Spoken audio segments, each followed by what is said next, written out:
Hello everybody, Steve Ellis. I'm the CEO of WhoSay.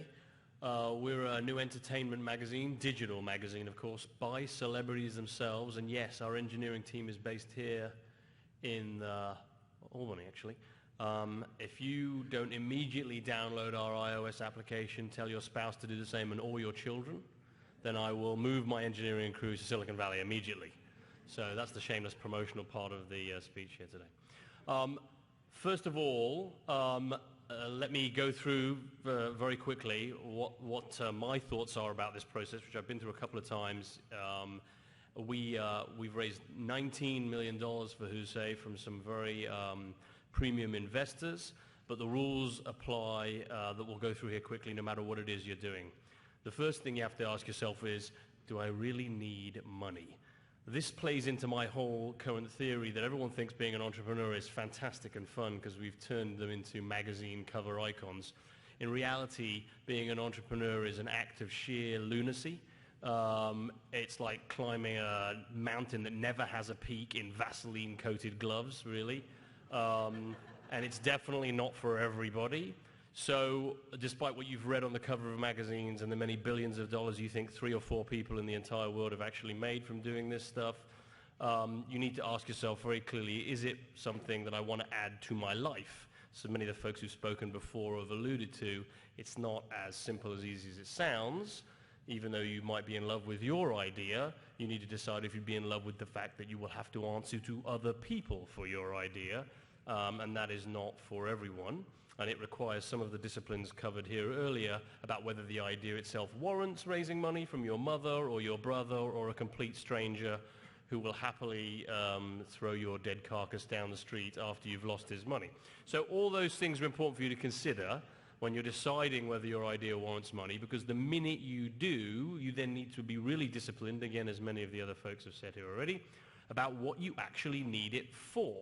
And of course, this is hard to do and requires much of the constant self-analysis that is painful, and again, also alluded to earlier by some of the other folks, because what you need it for will change constantly, especially if you're involving technology, especially if you're doing it today.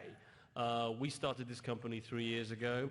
At the time, the world was different. It feels like it was 30 years ago, and I've taken every single ounce of beating in that time that you would imagine, moving from BlackBerry to iOS, from iOS to watching Android, watching the desktop change, etc., etc.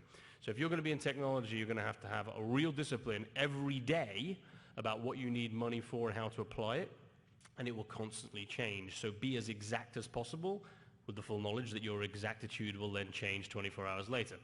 And then, most importantly of all, ask yourself if the people you are talking to can actually help you.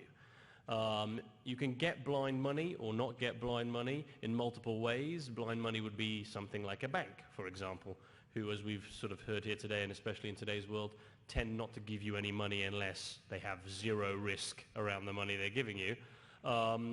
If you're in the venture space, like I've been a couple of times, they're more comfortable with risk, but you want to be as disciplined as possible that they might actually help you achieve your objectives. Money, of course, can help you do that, but are there other entrepreneurs involved in that process that might be able to help you with experience, that are dynamic themselves, that have done similar things before, that understand that things never go according to plan, that might be able to strategically help you with what you're doing?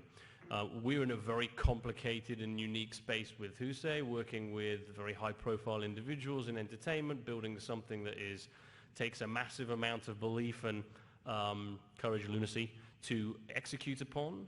And so you need the right kind of investors with the same kind of experience, stomach, process, and skill to help you be much better than you would be on your own. And a lot of that comes down to picking the person you're going to work with. Just as you might want to be very careful about who you pick to work with you in your company, the investors are an extension of that process. And if you don't get on with somebody in the battle and enjoy doing that and getting help from them together, it's probably just not worth your life trying to work with people just because of the money.